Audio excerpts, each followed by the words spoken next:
Hey, folks! It's it's me coming on live here with you, and hopefully you all are doing good this evening. I'm kind of watching myself to yeah. I'm always trying to watch myself for a minute to make sure that I'm actually live.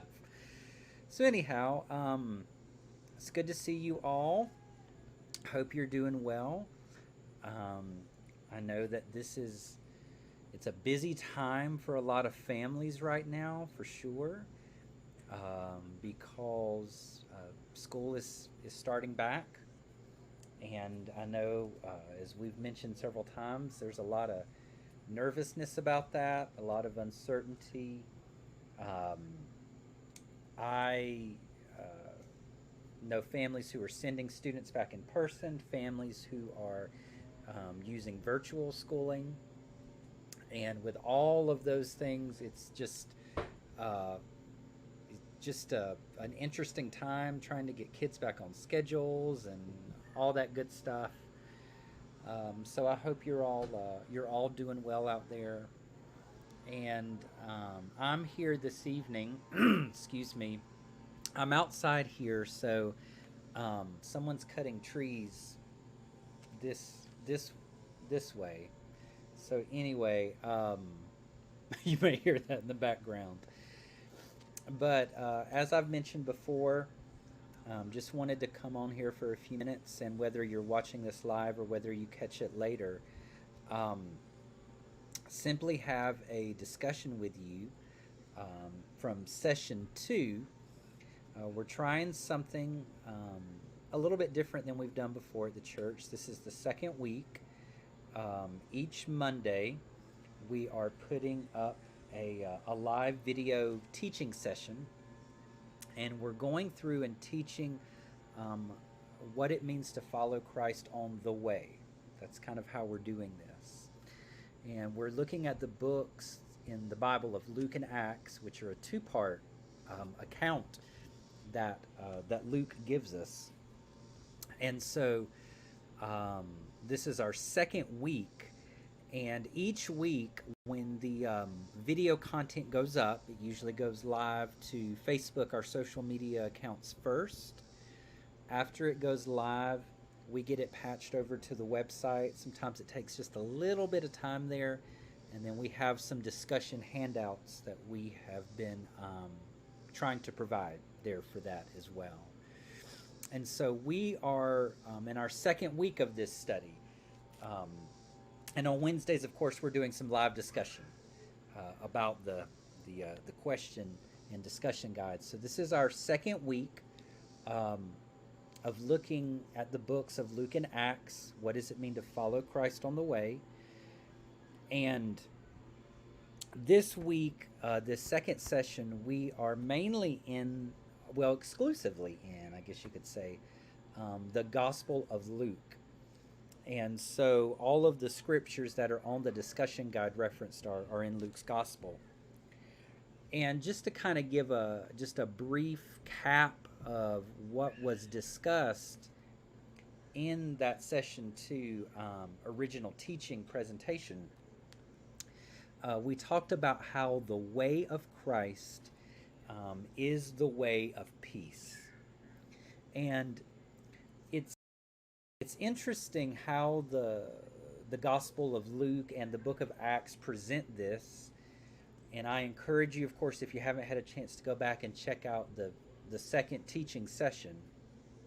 Um, but I wanted to just talk for a few minutes to go through these discussion questions, thinking through them, and to talk a little bit about peace, the way of peace. What does that mean? What does it mean to say that the way of Christ is the way of peace? Um, I think in our world, we sometimes abuse and misuse the word peace, and we may have an unrealistic expectation of what it is. We often have thought about um, we often think of peace just as the absence of conflict, right? We may talk about there being times of war, which would mean open conflict, and then times of peace when we're without that conflict. But I think the kind of peace that the books of Luke and Acts are talking about, and this way of peace that we are supposed to be following Christ on, it's not just about the absence of conflict. And as a matter of fact, if you look at the books in the Bible of Luke and Acts that account together, there's constant conflict that Jesus is facing, the disciples are facing, the early church is facing. So peace is something, true peace is something that can happen even in the face of conflict. Now, the first question on the discussion guide, it asked the question again, are there areas of your life where you need to be guided by God's peace?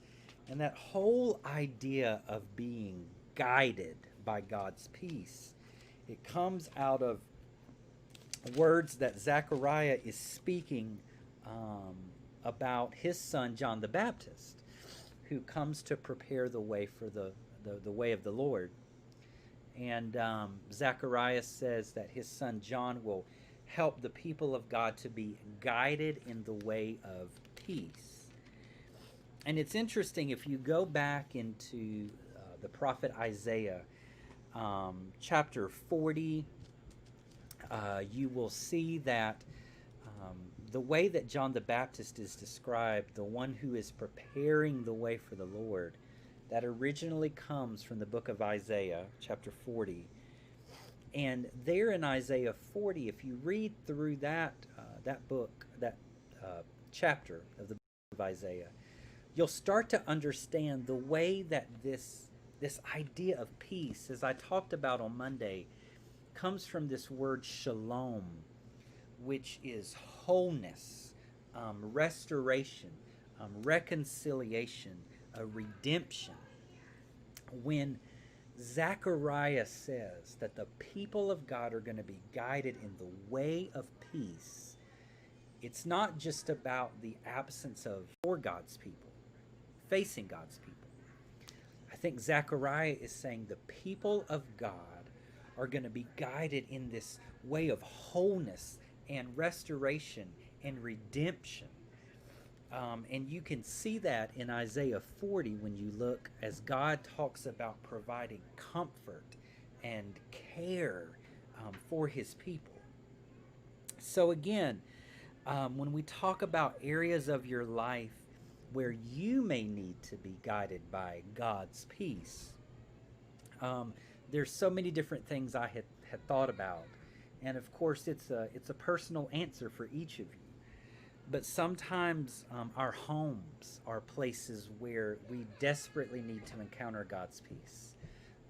In our relationships with family and friends, with our spouse, with others around us. Sometimes the places where we work, there are areas where we really need God's peace to be present with us. Sometimes it's in our own opinions. And I think a lot about social media and so many discussions that happen online between folks. A lot of those discussions may not have peace. People may get very openly hostile to one another. And so that may be an area. And then maybe in our relationships with leaders, those who are leading our nation, those who are leading us in local government, even those who are leading us in our churches and in our communities. There may be a sense that we really need to find God's peace in the way that we respect these leaders and the way we talk about them. Of course, Scripture itself says to pray for those in leadership over us. But again, there are so many parts of our life in a very holistic way that may need God's peace. Um, and I think that that idea of wholeness and restoration, it applies to our physical life, our spiritual life, even our mental and emotional health, as we talked about Sunday night. All of those areas of our lives may need God's peace. And so to follow the way of Christ is to follow the way of peace. And kind of as an additional little note here, um, several years ago I picked up a book by Stanley Hauerwas. He's a gentleman, a Christian writer. I guess you could say, he's a Christian ethicist. He may not like that label, but he also teaches at Duke Divinity School, or did at one point. I think he's been in retirement some, back and forth. But Stanley Hauerwas, he has this book called The Peaceable Kingdom. It's a really fascinating book.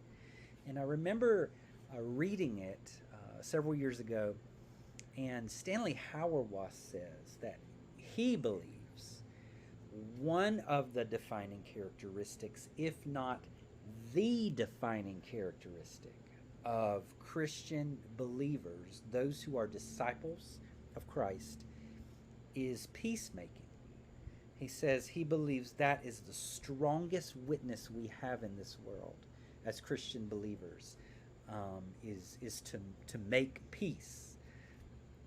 And so again, making peace means following Jesus on the way that he has for our lives.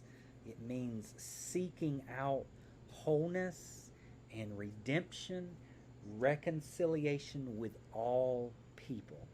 And that's hard, y'all. That's hard to do. So again, that first question to think about: what's an area of your life where you may need to be guided by God's peace more?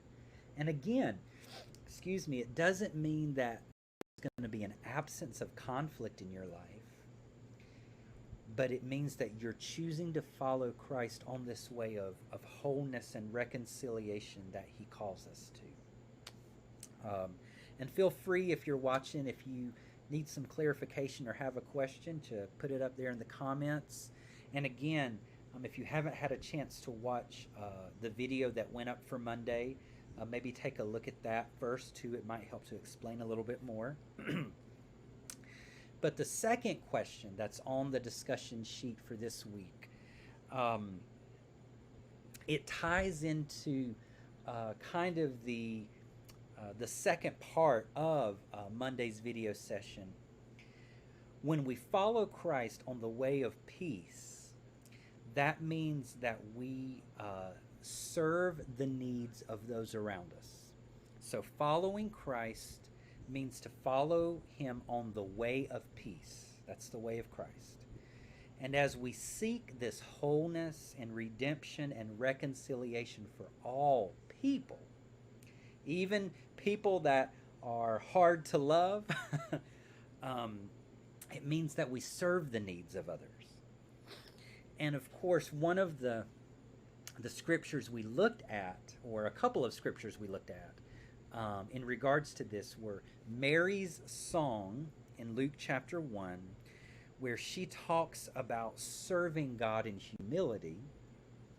And then we connected that over into Luke chapter 4, Jesus' first sermon that Luke records, where Jesus says that he has come to proclaim the good news. So this message of peace that Christ brings, it's good news. It's good news for all people, and we're going to be talking about that this coming week. But Jesus says that he has come to proclaim freedom for prisoners, recover sight for the blind, and to release the oppressed. And it's interesting, as we kind of related Jesus' sermon back to Mary's song, God's message of peace, it is for all people. It is for all people. It is for rich and poor. it is for those who are oppressed, and it is for those who are in power. It is for all people. But God does take a special interest, I believe, as we read through Scripture, in caring for the vulnerable, those who are without the resources and the people that they need around them. And so, even in Jesus' first sermon, which I think is really kind of a snapshot of this message of peace, Jesus says, yes, the message of peace is come even to those who are imprisoned, to those who are to the blind, to those who are outcast in society. It's come to the poor and the broken. It's come to all people. And so the second question here in the discussion guide, it asks